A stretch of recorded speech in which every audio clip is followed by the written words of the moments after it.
अल्हम्दुलिल्लाहि रब्बिल आलमीन वस्सलातु वस्सलामु अला अशरफिल अंबियाइ वल मुरसलीन व अला आलिहि तय्यबीन व अस्हाबिहि ताहिरीन। अम्मा बअदु फ़अऊज़ु बिल्लाहि मिनश शैतानिर रजीम। बिस्मिल्लाहिर रहमानिर रहीम। अनिन नबी सल्लल्लाहु अलैहि वसल्लम क़ाल अल्लाहु तबारक व तआला फ़िल हदीसिल क़ुदसी मन आद ली वलिय्यन फ़क़द आज़नतुहु बिल हर्ब। रवाहुल बुखारी फ़ी सहीहिही। आमन्तु बिल्लाहि सदक़ल्लाहुल अज़ीम बल्लगना रसूलुहुन नबियुल करीम रऊफ़ुर रहीम अलैहि अफ़्ज़लुस सलाति व तस्लीम। अल्लाहुम्मा रब्बि इश्रह ली सदरी व यस्सिर ली अमरी वहलुल उक़दतम मिन लिसानी यफ़क़हू क़ौली। रसूल रहमत मालिक जन्नत शफ़ीए उम्मत सरापा जूदो सखावत बाइसे खैर व बरकत सल्लल्लाहु तआला अलैहि व आलिहि वसल्लम इरशाद फरमाते हैं, जिसने मुझ पर एक मर्तबा दुरूद पाक पढ़ा अल्लाह ताला उसके लिए एक क़ीरात अज्र लिखता है और क़ीरात उहद पहाड़ के बराबर है। सुभान अल्लाह। मतलब यह है कि जो हुज़ूर अलैहिस्सलाम पर एक बार दुरूद पाक पढ़ता है अल्लाह ताला उसे उतना सवाब अता फरमाता है जितना सवाब उहद पहाड़, जितना मिक़दार उहद पहाड़ की है। और उहद पहाड़ शहर मदीने मुनव्वरा का 3 मील बहुत लंबा चौड़ा फैला हुआ पहाड़ है। एक मर्तबा हुजूर की बारगाह में दुरूद पाक पढ़ने का बेपनाह सवाब और रहमतें, बरकतें और नेकियां अल्लाह ताला अता फरमाता है।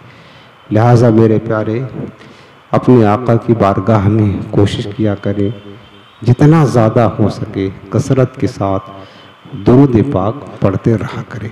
आज ये नहायत ही मोहब्बत के साथ दिल लगाकर अपने रहमत वाले आका की बारगाह में गुंबद खज़रा का पुरनूर तसव्वुर अपने ज़हन व फ़िक्र में बसाकर आँखों को बंद करके सरों को झुकाकर नहायत ही ताज़ीम व अदब के साथ दुरूद व सलाम का नजराना पेश करें। अस्सलातु वस्सलामु अलैका या रसूलल्लाह, अस्सलातु वस्सलामु अलैका या हबीबल्लाह, अस्सलातु वस्सलामु अलैका या नबियल्लाह व अला आलिका व अस्हाबिका या खैर खल्क़िल्लाह सल्लल्लाहु तआला अलैहि वसल्लम। नवैतु सुन्नतल एतिकाफ़।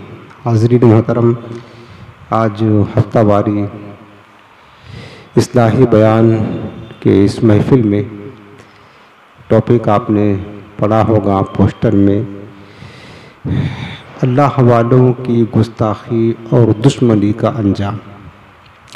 आज हम देख रहे हैं ये दौर पुरफितन है, पुरफितन, फितनों से भरा हुआ दौर। ईमान की भी तबाही और आमाल व अखलाक व किरदार की भी बर्बादी का सामान कसरत के साथ मुहैया है। इंटरनेट की दुनिया में आप जाएं तो चारों तरफ फितने ही फितने हैं। बाहर आप अपने घर से कदम निकाले तो फितनों का सिलसिला शुरू हो जाता है। ऐसे पुरफितन दौर में अपने ईमान को सलामत रखना और फिर ईमान बचाकर कब्र व आखिरत की तरफ रवां हो जाना, ये खुदा की कसम बहुत मुश्किल अम्र है। अल्लाह ताला फजल फरमाए, रब्बे करीम हमारे ईमानों को सलामत रखे और काश ईमान व आफियत के साथ हमारा ख़ात्मा नसीब हो जाए। खुदा की कसम, आखिरत में कामयाब सिर्फ और सिर्फ वही है जो अपना ईमान इस दुनिया से सलामत ले जाने में कामयाब हो जाए, उसके अलावा नहीं। आज हम देख रहे हैं कि फितनों का दौर है, तो अल्लाह वालों की बारगाह में, उनकी शान में जो एक गुस्ताखियों का, दुश्मनी का, बेअदबियों का, नाजेबा कलिमात का इस्तेमाल जो हो रहा है, एक सिलसिला कायम है। गैर तो गैर जो ज़ाहरी तौर पर हमारे खुले दुश्मन हैं वो तो करते ही हैं, वो तो मानते नहीं, उनका काम ही दुश्मनी करना और गुस्ताखी करना है। लेकिन हम बात कर रहे हैं उनकी नहीं, जो हमारे लिबास में बैठे हैं, हमारे आस्तीन के जो सांप हैं और जो अपने आप को दीन इस्लाम पर कायम रहने का दावा करते हैं, अपने आप को मुसलमान कहलाने वाले हैं और मुसलमान नाम लिखने वाले हैं, उनकी तरफ से भी कसरत के साथ गुस्ताखियाँ, बेअदबियाँ अल्लाह वालों की शान अक़दस में की जा रही हैं। और ये बात किसी से ढकी छुपी नहीं है, सब जानते हैं। आज मैं उसकी जो नहूसत है और अल्लाह वालों की दुश्मनी का जो अंजाम होता है आखिरकार, वो मैं आपको बताता हूँ, ताकि हम ऐसे लोगों की सोहबत से बचें और ऐसे लोगों के दामे फरेब में ना आए जो अल्लाह के महबूबों से दुश्मनी रखते हैं या उनकी शान अक़दस में गलत और गलीज़ अल्फाज का इस्तेमाल करते हैं। सबसे पहले मैंने खुतबे मस्नूना के बाद सही बुखारी किताबुर रिक़ाक़ की एक हदीस कुदसी पेश की है, उसका तर्जमा आप सुन लें, उसके बाद आगे बढ़ते हैं।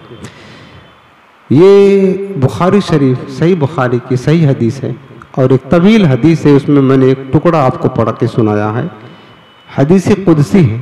हदीस कुदसी कहते हैं कि कलाम अल्लाह ताला का होता है और रिवायत करने वाले हमारे प्यारे नबी अलैहिस्सलाम होते हैं। रब्बुल आलमीन फरमाता है कि मन आदली वलियन फ़क़द आज़न्तुहु बिल हर्ब, जिसने मेरे किसी एक वली से दुश्मनी की, ये रब फरमाता है। अल्लाह पाक क्या फरमाता है? जिसने मेरे किसी एक वली से दुश्मनी की, मैंने उससे जंग का ऐलान कर दिया है। आप देखिए, बंदा दुश्मनी करता है अल्लाह के वली से। अब वली कौन है ये मैं आपको बता देता हूँ। देखो, वली कहते हैं जो अल्लाह का मुकर्रब बंदा होता है, अल्लाह का महबूब होता है, अल्लाह का दोस्त होता है, उसको वली कहा जाता है।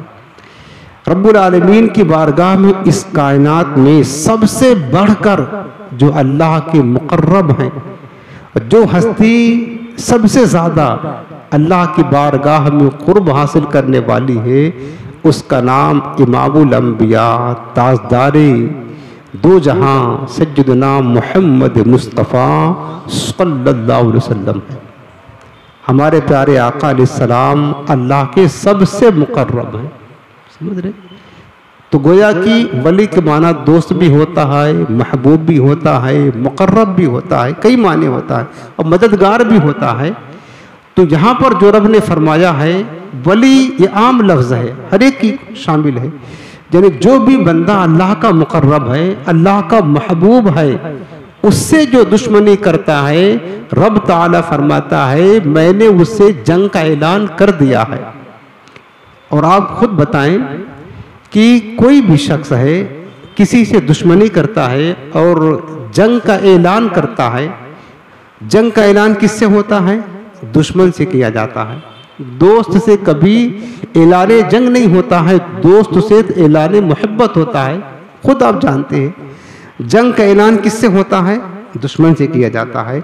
बंदा अल्लाह के वली से दुश्मनी कर रहा है, लेकिन रब फरमाता है कि मैंने उससे जंग का ऐलान किया।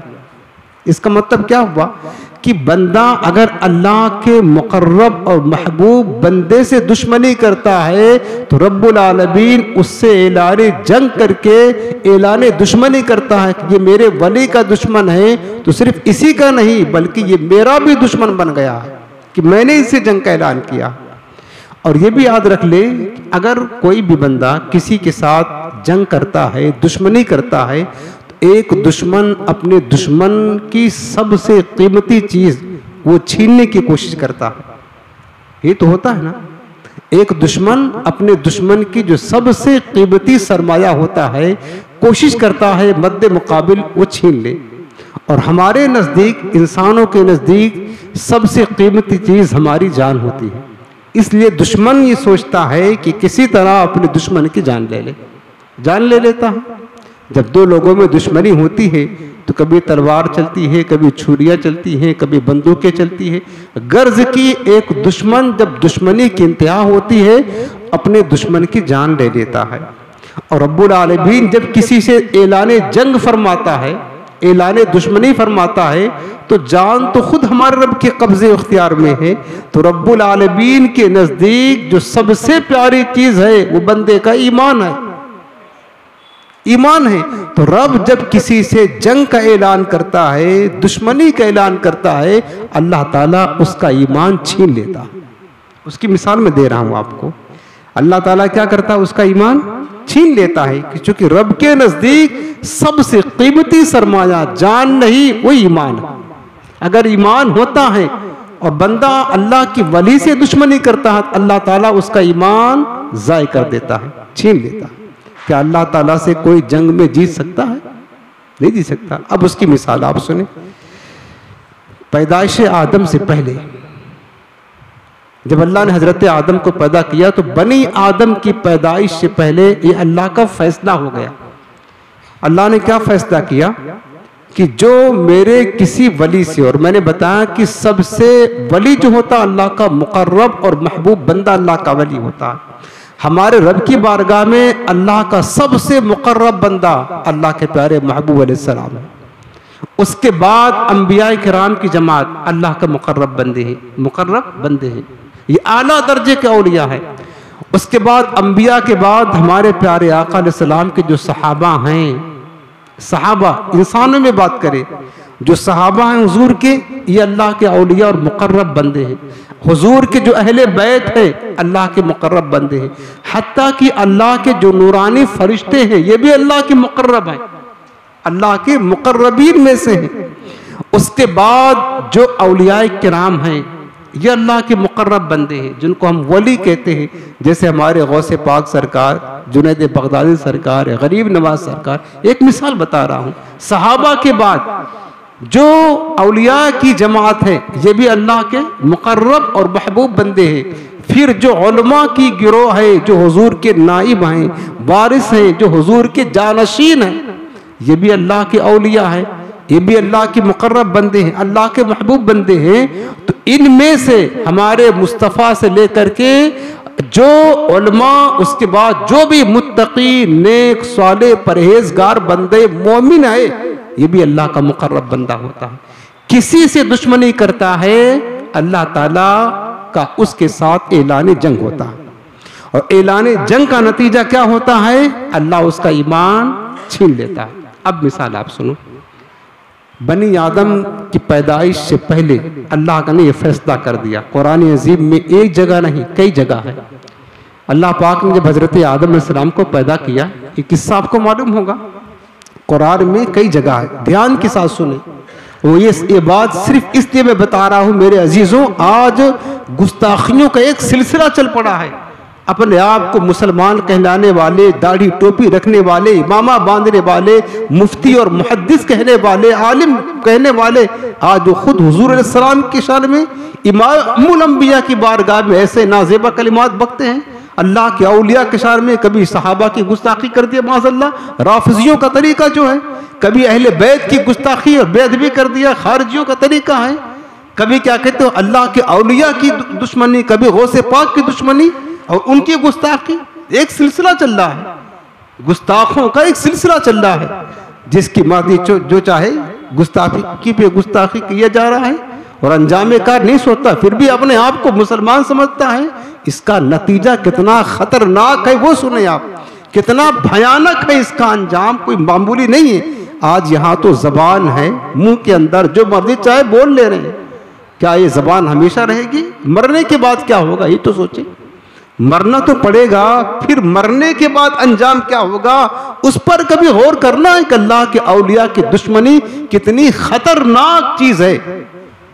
अल्लाह ताला का फैसला क्या हुआ ये आप सुने। कुरान में जगह ब जगह लिखा है, जब रब ने हजरत आदम को पैदा किया तो फरिश्तों को हुक्म दिया कि उसजुदू लि आदम, सबको पता है आदम को सजदा करो। उन्हीं में से एक शख्स था जिसका नाम अज़ाज़ील था, अज़ाज़ील था। उसने कहा कि मालिक तुझे सजदा करूंगा, आदम को सजदा नहीं करूंगा। ये कहा था ना, अबा वस्तकबरा वकाना मिनल काफिरीन। कहा मालिक तू जब चाहे मुझसे सजदा करा ले, और रब को सजदा करता ही था।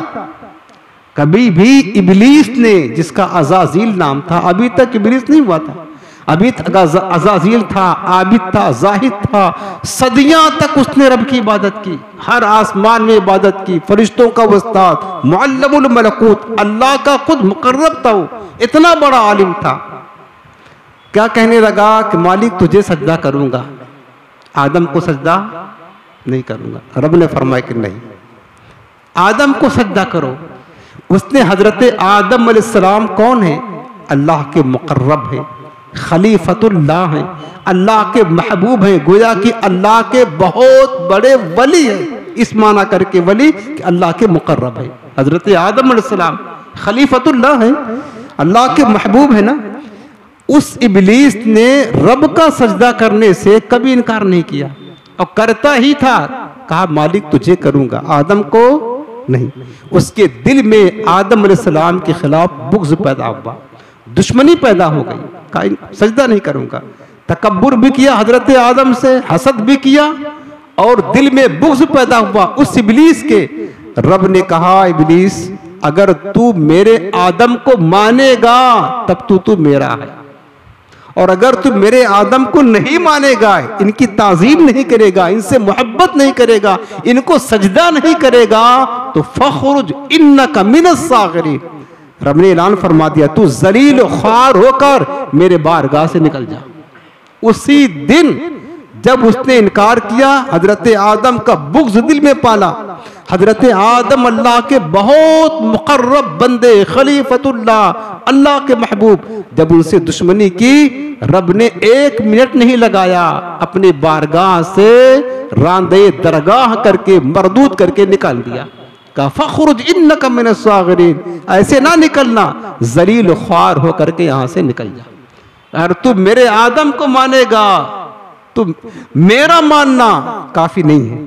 रब ने क्या फैसला सुना दिया कि सिर्फ मेरा मानना, मेरा सजदा करना काफी नहीं। जब तक कि तू मेरे महबूबों से मोहब्बत नहीं करेगा, जब तक कि तू मेरे प्यारों से मोहब्बत नहीं करेगा, जब तक कि तू मेरे मुकर्रब बंदे, मेरे खलीफा आदम से मोहब्बत नहीं करेगा, तुझे मेरा मानना कोई काम नहीं देगा। रब ने फैसला सुना दिया कि यहां से मरदूद होकर के निकल जा। नतीजा क्या हुआ?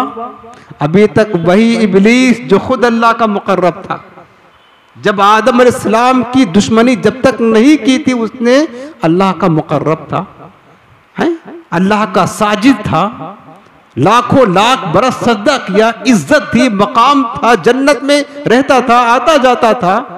लेकिन जब अल्लाह को मानने से कभी इनकार नहीं किया इब्लीस ने, न अल्लाह की वहदानियत में कोई फर्क आया, न उसकी बारगाह की इबादत में कोई फर्क, न सजदा करने में फर्क, फिर रब ने क्यों निकाल के भगा दिया, क्यों मरदूद कर दिया और हमेशा के लिए मरदूद हो गया। आज तक पूरी दुनिया उस पर लानत भेजती है। एक ही वजह था, अल्लाह के मुकद्दस वली, बहुत बड़े वली, मुकर्रब बंदे हजरत आदम अलैहिस्सलाम की दुश्मनी उसने पैदा कर ली। तो अल्लाह के वली की दुश्मनी का नतीजा मैंने क्या बताया था, अल्लाह उसका ईमान जाय करके उसको बर्बाद कर देता है। ये इब्लीस को मिला, और ये बनी आदम के तख्लीक से पहले रब ने फैसला करके बता दिया, ऐ औलाद आदम तुमने अंजाम देख लिया, जो मेरे वली से दुश्मनी करता है और ताज़ीम व अदब से इनकार करता है, उसका अंजाम क्या होता है। अगर वो मेरा मुकर्रब भी होता है तो मेरे वली से दुश्मनी करने की बिना पर मैं उसको अपनी बारगाह से निकाल करके मरदूद कर देता हूं, अगरचे वो मुझे मानता हूं। ये रब ने पहले ही फैसला फरमा दिया। उसके बाद दूसरी आयत देखें, सूरतुल बकरा में है, कि यहूदियों ने हुजूर अलैहिस्सलाम से कहा कि हम आप जो कुरान लाते हैं और आप कहते हैं कि हमारे कुरान पर ईमान लाओ, हम पर ईमान लाओ, अगर आप पर जो वही आती है, वही इलाही किताबुल्लाह, ये जिब्रील अमीन लेकर के आते हैं, जिब्रील की सिवा कोई और फरिश्ता लेकर आता आप पर कलाम इलाही, तो हम आप पर ईमान लाएंगे। अच्छा, जिब्रील अमीन लेकर आते हैं तो यहूद की ईमान नहीं लाएंगे? तो यहूदियों ने कहा कि वजह यह है कि जिब्रील हमारे दुश्मन हैं। यहूदी बोले, क्यों दुश्मन है? इसलिए दुश्मन है कि हमारे बाप दादा पर, आबा वजदार पर जो भी अजाबात नाजिल हुए तो जिब्रील अमीन लेकर आए हैं। हमारे बाप दादा को जिब्रील ने गर्क किया, तबाह किया, अजाब चखाया, लिहाजा जिब्रील हमारे दुश्मन हैं और जिब्रील आप पर वही लेकर आते, लिहाजा हम आप पर ईमान नहीं लाएंगे। उन्होंने ये बात कही, किसने? यहूदियों ने हुजूर से कही। रब ने कुरान में नाजिल फरमा दिया, मेरे महबूब इनसे कह दो, अगर तुम जिब्रील से दुश्मनी करते हो तो जिब्रील मेरा मुकर्रब फरिश्ता है, फ़इन्नल्लाह अदुव्वुल लिल काफ़िरीन, तो अल्लाह तुमसे दुश्मनी का ऐलान करता है।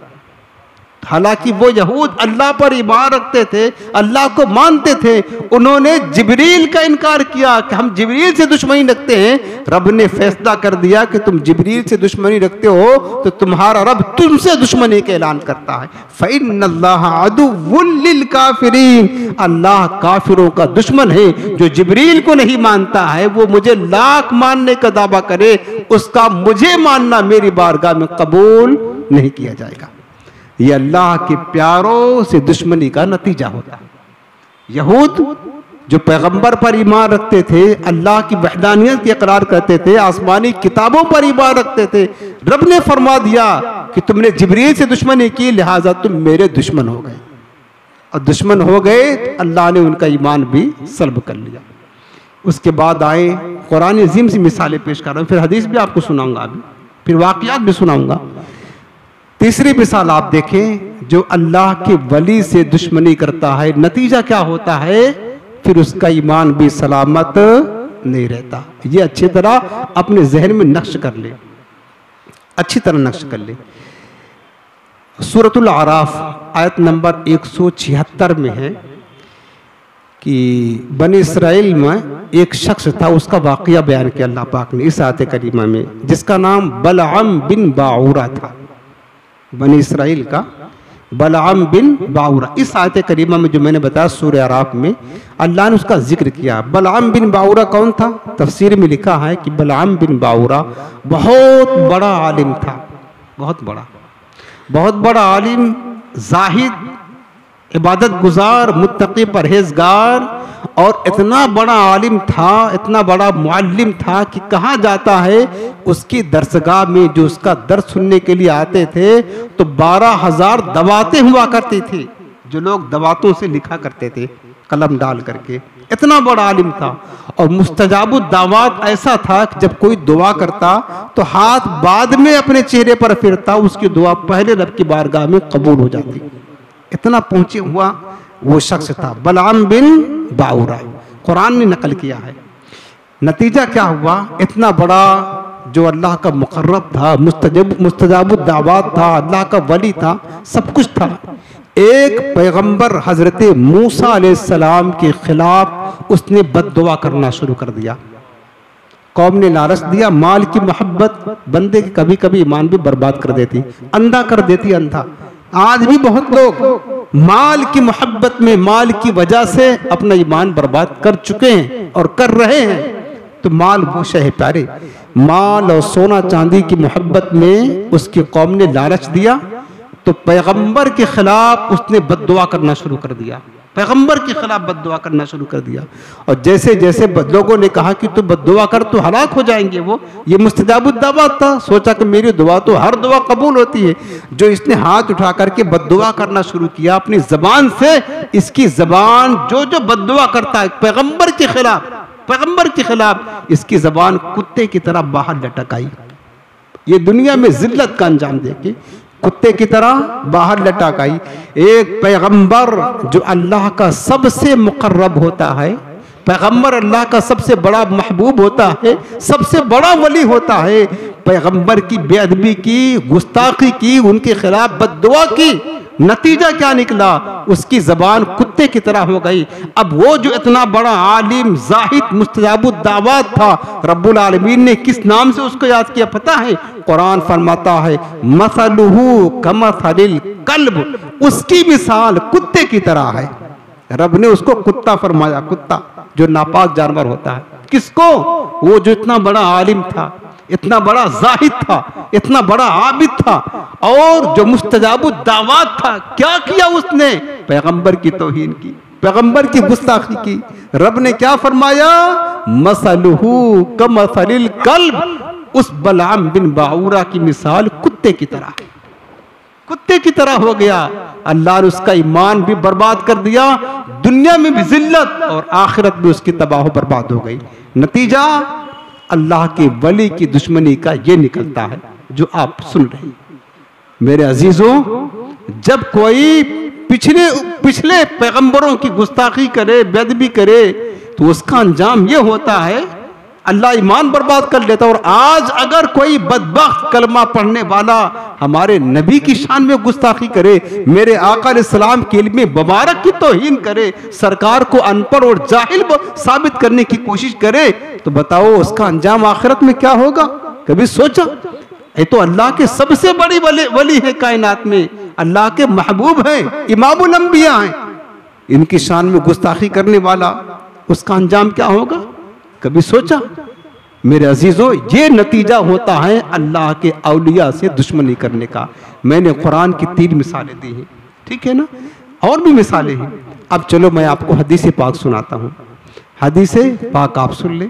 एक हदीस तो मैंने आपको शुरू में सुनाई थी, जो हदीस कुदसी सही बुखारी की। रब्बुल आलमीन ने क्या फरमाया? मन आद अली वलियन फक़द आज़नतुहु बिल हर्ब, जिसने मेरे किसी एक वली से दुश्मनी की, मैं उससे जंग का ऐलान करता हूँ। ये हदीस को आप याद रखें।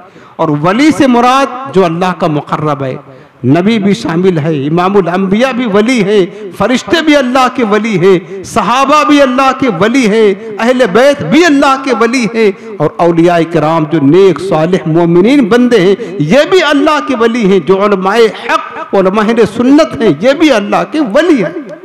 इनसे दुश्मनी का नतीजा, और अल्लाह के वली की दुश्मनी बहुत बड़ी चीज़ है प्यारे।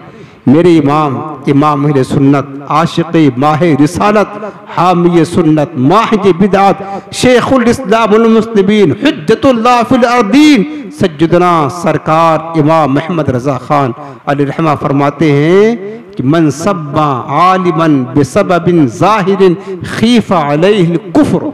मेरे इमाम फरमाते हैं कि जिसने किसी आलिम की बगैर किसी सबब के, जिसने किसी आलिम की तौहीन की, किसी आलिम को गाली दिया बगैर किसी सबब के, शदीद अंदेशा है उसका खात्मा कुफ्र पर हो, उसका ईमान ज़ाय हो जाए। कुफ्र का अंदेशा है। आलिम नाइबे रसूल होता है। आलिम का मकाम तो सबसे आखिर में आता है प्यारे। पैगम्बर का मकाम सबसे बड़ा है विलायत में, सहाबा का मकाम उसके बाद में है, अहले बैत का मकाम है, फिर औलिया का है, फिर जाके आलिम का मकाम आता है। मेरे इमाम अहले सुन्नत फरमाते हैं, जब एक आलिम दीन की तौहीन करना कुफ्र का सबब है, ईमान की बर्बादी का सबब है, जो अल्लाह के मुकर्रब बंदे औलिया हैं और जो हुजूर के सहाबा हैं, जो आज राफिजी अपनी गंदी जबान से सहाबे कराम की भर भर के गुस्ताखियां तौहीन कर रहे हैं, बेअदबियां कर रहे हैं, जो उनकी गुस्ताखी करेगा, जो अल्लाह के नबियों की गुस्ताखी करेगा, बताओ उसका ईमान कैसे बचेगा? खुद गौर करो, कैसे सलामत रह सकता है? एक हदीस पाक दूसरी आप सुने। यह हदीस पाक इब्ने माजा शरीफ किताबुल फितन, हजरत उमर फारूक आजम रज़ियल्लाहु तआला अन्हु से बात है। वो फरमाते हैं कि मैं एक दिन मस्जिद नबी शरीफ तशरीफ ले गया। हजरत उमर फारूक आजम कहते हैं, मस्जिद नबी गया तो मैंने क्या देखा कि हजरत मुआज बिन जबल, हुजूर के बड़े जलीलुल कद्र सहाबी है, मुआज बिन जबल रज़ियल्लाहु अन्हु, हुजूर के कब्र अनवर के करीब बैठ करके रो रहे हैं। हजरत मुआज बिन जबल क्या कर रहे हैं? सरकार के कब्र अनवर के करीब बैठ करके रो रहे हैं। आज हम जो आशिक सुन्नी जब हुजूर के कब्र अनवर के करीब, हुजूर की मज़ार के करीब जाकर के आंसू बहाते, हुजूर की मोहब्बत में रोते हैं ना, वो नजदी लाल रुमाल वाले हमारा मजाक उड़ा देगा, यहाँ क्या रोते हो, यहाँ क्या फ़ायदा, इन्हें क्या पता है। ये खुद सोचे किसका तरीका है, ये सहाबा का तरीका है प्यारे, ये किसका तरीका है। और एक हदीस लगे हाथ यहीं पर आपको सुना दूं, याद आ गई। हजरत अबू अय्यूब अंसारी रज़ियल्लाहु ताला अन्हु, हदीस पाक में हजरत अबू अय्यूब अंसारी, ये दूसरी हदीस सुना रहा हूँ, ये शायद अल मुस्तदरक में हदीस पाक है। हजरत अबू अय्यूब अंसारी हुजूर के कब्र अनवर पर अपना सर रख कर, चेहरा रख कर बैठे हुए थे, कब्र अनवर पर चेहरा रख करके बैठे थे। मरवान बिन हकम खारजी जो उस वक़्त मदीना का गवर्नर था, वो आया और उसने कहा कि ऐ शख्स, तुझे पता है तू क्या कर रहा है। मरवान ने कहा, पहचान नहीं पाया क्योंकि चेहरा तो कब्र अनवर पर रखा हुआ था, छुपा हुआ था। मरवान खारजी था बदबख्त। उसने हजरत अबू अय्यूब अंसारी से कहा कि ऐ शख्स, तुझे पता है तू क्या कर रहा है। वो समझ रहा था कि ये हुजूर की कब्र पर चेहरा रख करके माज़अल्लाह ये शिर्क कर रहे हैं, कुफ्र कर रहे हैं, जैसा कि आज नजदी समझते हैं, आज ये समझते हैं ना, अगर हुजूर के जाले को हाथ लगा दिया तो शिर्क शिर्क। अब देखो कि शिर्क कहना, कुफ्र कहना, बुरा कहना, ये किसका तरीका है, और हुजूर की मज़ार अक़दस से मोहब्बत का इज़हार करना किसका तरीका है, खुद फैसला आप करेंगे। और मैं अपने घर की बात नहीं सुना रहा, हदीस से पाक सुना रहा हूँ। मरवान ने जब ये कहा, ऐ शख्स तू क्या कर रहा है, तो उन्होंने अपने चेहरे को उठाया और मरवान की तरफ देखा। फैज़ा हुआ अबू अय्यूब अंसारी, वो हुजूर के कब्र अनवर पर चेहरा रख करके बैठने वाला कोई और नहीं, मेज़बान रसूल जलीलुल क़द्र सहाबी हजरत अबू अय्यूब अंसारी रज़ियल्लाहु ताला अन्हु। उन्होंने क्या फरमाया, कहा मरवान हाँ मुझे पता है मैं क्या कर रहा हूँ। क्या कहा, मुझे पता है मैं क्या कर रहा हूँ। इन्नी जितु रसूलुल्लाहि सल्लल्लाहु अलैहि वसल्लम वलम आती हजर, ऐ मरवान मैं अपने आका की बारगाह में आया हूँ, किसी पत्थर के पास नहीं आया हूँ। सुभान अल्लाह, क्या कहा, मैं अपने आका की बारगाह में आया हूँ, किसी पत्थर के पास। तू क्या समझता है, ये पत्थर है, ये पत्थर है, इनसे फैज़ ले रहा हूँ, ये मेरे मुस्तफ़ा हैं, उनके पास आया हूँ। तो हुजूर के मुबारक जालियों से, कब्र अनवर से इस तरह मोहब्बत का इजहार करना ये सहाबा का तरीका है, और इससे हटाना ये खारिजियों का तरीका है। आज कौन क्या कर रहा, खुद आप फैसला करें, किसके रास्ते पर कौन चल रहा है, इनकार कौन कर रहा है, शिर्क बिदात का फतवा कौन लगा रहा है, और इसको मोहब्बत के इजहार कौन कर रहा है, आप सब जानते हैं कौन कर रहा है। अल्हम्दुलिल्लाह हमें जो तरीका मिला है वो सहाबा का तरीका मिला है, और मेरे आका ने जो जन्नती फिरका की बशारत दी है, का मा अना अलैहि व अस्हाबी, जिस अकीदे पर मैं और मेरे सहाबा होंगे, 73 में से सिर्फ वही एक फिरका जन्नती होगा, बाकी कुल्लुहुम फिन्नार, सब जहन्नम में जाएंगे। अल्लाह का शुक्र अदा किया करो प्यारे, रब ने हमें अहले सुन्नत पर कायम रख करके सहाबा के गिरोह में शामिल रखा है, उनका हम अकीदा बनाया है, और मेरे मुस्तफ़ा ने जन्नती फिरके की बशारत हमें अता फरमाई। अल्लाह हमें इसी अहले सुन्नत पर कायम रखे और इसी पर हमारी मौत नसीब फरमाए। और मैं आपको दूसरी हदीस सुना रहा था, हजरत उमर फारूक आज़म जब पहुंचे कहाँ, हुजूर के कब्र अनवर के पास, देखा कि हजरत मुआज़ बिन जबल हुजूर के कब्र के करीब बैठ करके रो रहे थे। उनको रोना था तो पूरी मस्जिद नबी शरीफ खाली थी, कहीं बैठ करके रोते, वहां रोने का मतलब क्या था, समझ रहे ना। आज आशिक जाते हैं, आप जब भी जाओ अल्लाह आप जल्दी हाजिरी हम सब की नसीब फरमाए। आंसू तो वाही जाते हैं प्यारे, जिसके दिल में मोहब्बत है ना, आज भी वो मंजर याद आता है तो आंखें नम हो जाती है, खुदा की कसम। जिसके दिल में मोहब्बत, और हमने देखा ऐसे लोगों को तो ही दांत निकालते हुए जाते हैं वहाँ पे हुजूर के कब्र अनवर के पास।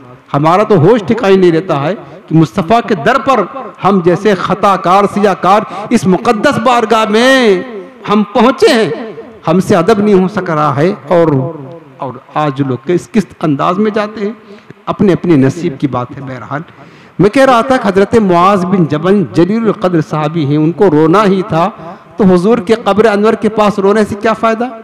आज अल्हम्दुलिल्लाह सहाबा की सुन्नत, ये जो सुन्नत है मुस्तफ़ा के कब्र के करीब रोने वाली सुन्नत, ये सुन्नी अदा करते हैं, सुन्नी, सिर्फ सुन्नी अदा करते हैं। अल्हम्दुलिल्लाह आंखों से आंसू निकलते हैं हुजूर के कब्र अनवर के पास जाकर। और वो जो है ना हजरत फारूक आजम कहते हैं कि मैंने पूछा कि माँ युबकी का या मुआज बिन जबल तू रो रहे हो, किस चीज ने तुम्हें रुलाया, क्यों रो रहे हो? तो उन्होंने कहा कि दो चीज है उमर, हुजूर की कब्र के करीब बैठ करके जब मैं रो रहा हूं तो दो वजह है। एक बात तो ये है मैंने दो चीज हुजूर से सुना है, उसी डर के मारे रो रहा हूं। फ़इन्नी समिअतु रसूलल्लाहि सल्लल्लाहु अलैहि वसल्लम यक़ूल इन्ना यसीर रियाई शिरकुन। पहली बात तो यह है मेरे आका करीम ने फरमाया है कि मामूली भी रियाकारी, दिखावा, नुमाइश ये शिरक है।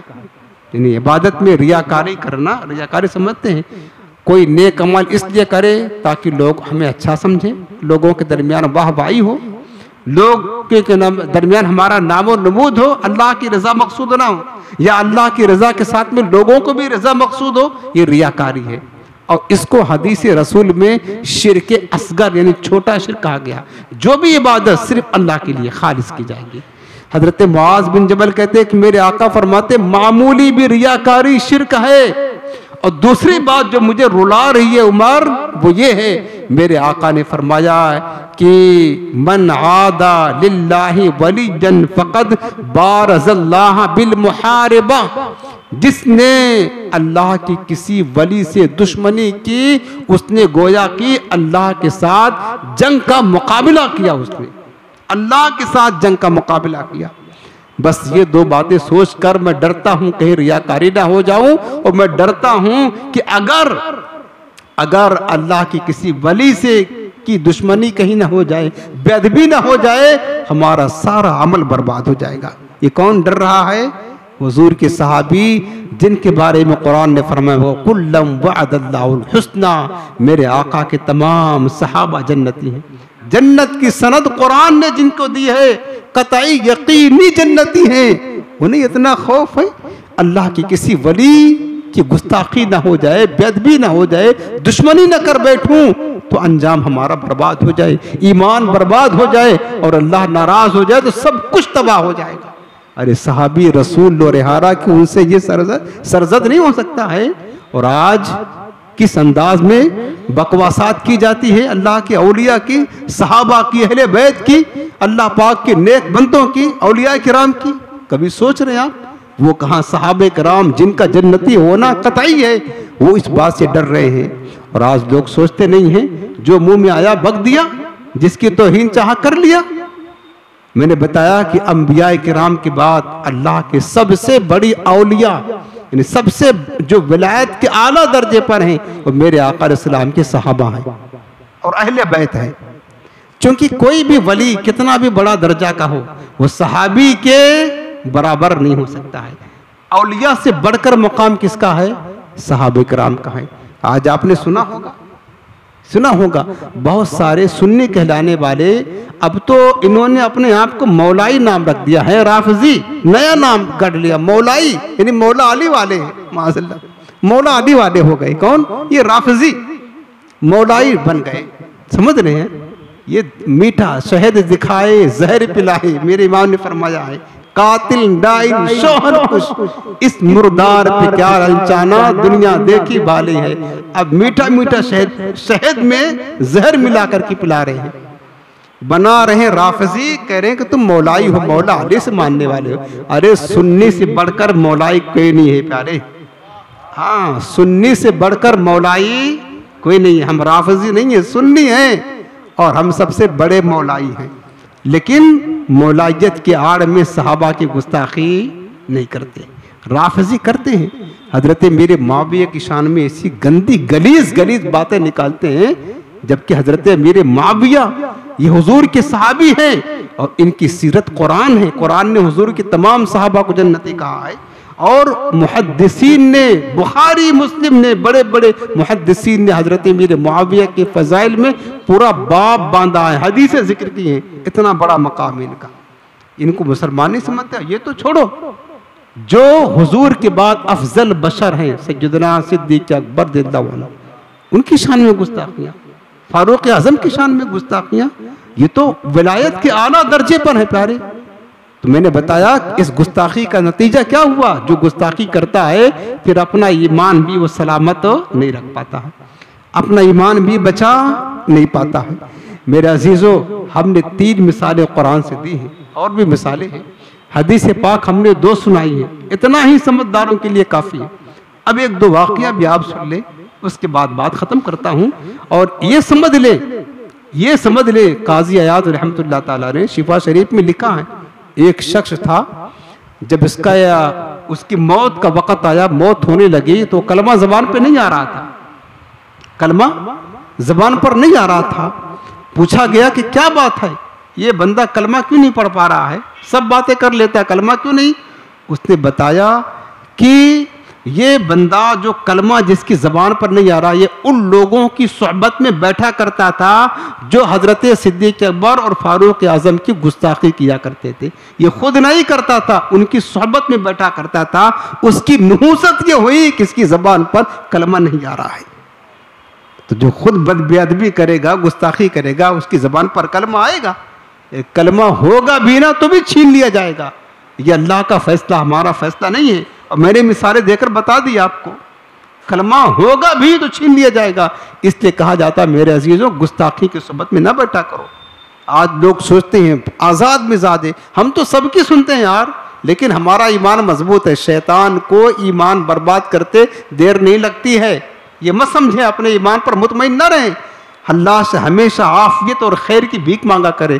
शैतान को गुमराह करते देर लगती है, देर नहीं लगती है। हजरत इब्न सीरीन, मोहम्मद बिन सीरीन रहमतुल्लाह अलैह, ताबई भी हैं, बहुत बड़े मुहद्दिस हैं, बहुत बड़े आलिम हैं। उनके पास 2 बदमज़हब आए और कहा कि मैं आपको कुरान सुनाना चाहता हूँ। कहा नहीं सुनूंगा तुमसे कुरान। कहा कुछ हदीसें सुन ले हमसे। कहा तुमसे हदीस भी नहीं सुनूंगा, तुम चले जाओ मेरे पास से, या तो मैं खुद उठ करके तुम्हारे पास से चला जाता। तो खैर वो चले गए। तो आपके जो मुसाहिबीन थे उन्होंने पूछा कि हुजूर आप तो कुरान और हदीस के इतने शौकीन हैं, वो लोग कुरान सुना रहे थे आपने मना कर दिया, हदीस मुस्तफ़ा सुना रहे थे मना कर दिया। कहा हाँ, क्यों? कहा वजह यह है कि वो दोनों मुसलमान नहीं थे, बदमज़हब थे, बदमज़हब। वो अगर सुनाते कुरान हदीस सुनाते, हो सकता है कुछ गलत कर देते और मैं हमारे दिल में वो बैठ जाता तो हमारा ईमान तो चला जाता ना। तो मुरीदीन ने आपको कहा कि आप तो खुद इतने बड़े आलिम मुहद्दिस, अगर वो कुछ गलतियां करते तो आप पकड़ लेते और आप गलत बात नहीं। कहा ठीक है ये तो कर लेता, लेकिन कम से कम वो अपने एक लबो लहजे में अंदाज में कुरान और हदीस सुनाते, ना भी गलती करते, उनका अंदाज अगर हमारे दिल को पसंद आता तो भी तो हम उनकी तरफ से हमारा दिल नरम होता, और एक बदमज़हब को मैं अच्छा समझने लगता तो भी हमारे ईमान के लिए खतरा था। इसलिए हमने सुना न रहे बांस न बजे बांसुरी, हमने दरवाज़ा ही बंद कर दिया। न किसी बदमज़हब बेदीन की बात सुनना है, न अपने ईमान में कोई शक व शुबा पैदा करना है। ये तरीका था बुजुर्गों का, किसका? मुहद्दिसीन का। और हमें दीन की ABCD नहीं आती है। ABCD दीन को किसको कहते हैं ना, वो नहीं आता। बुनियादी अकीदा क्या है इस्लाम का, वो नहीं पता है, वो नहीं पता। और हम कहते हैं हम तो सबकी बात सुनते हैं, अपनी मर्जी करेंगे। तो सुन ले, मरने के बाद फिर देखते हैं आपको कौन कौन फिरका बचाने आएगा। सबकी बात सुनते हैं। अच्छा, मेरे आका ने 73 फिरका सबको जन्नती होने की सनद दी है, सबको सनद दी है। अरे सबकी कैसे सुनेंगे प्यारे, क्या जहन्नमियों की बात सुनेंगे? ये तो कन्फर्म है ना, एक ही सच्चा है, सब झूठे हैं। हुजूर ने फरमा दिया है, तो तुम झूठों की बात, या तो तुम्हें खुद अपने ईमान पर यकीन नहीं है। मेरे अजीजों बता रहा हूँ, इससे परहेज करे, बचे और अपने ईमान की खैर मनाए। अब 1-2 वाक़या आपको सुनाता हूँ, 1-2 वाक़या।